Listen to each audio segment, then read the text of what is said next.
ஒரு கண்ணுக்கும் தகை தோன்றாமல் இருந்தாலும் ஒரு செவிகளும் என் புலம்பலை கேட்காமல் இருந்தாலும் ஒரு கண்ணுக்கும் தகை தோன்றாமல் இருந்தாலும் ஒரு செவிகளும் என் புலம்பலை கேட்காமல் இருந்தாலும் என் அழுகையின் சத்தம் கேட்கும் தேவனே,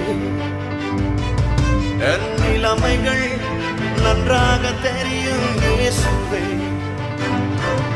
என் அழுகையின் சத்தம் கேட்கும் தேவனே, என் நிலைமைகள் நன்றாக தெரியும் இயேசுவே. நீர் என்னை கைவிட மாட்டீர், புறக்கணிக்க மாட்டீர். கஷ்ட நாட்களில்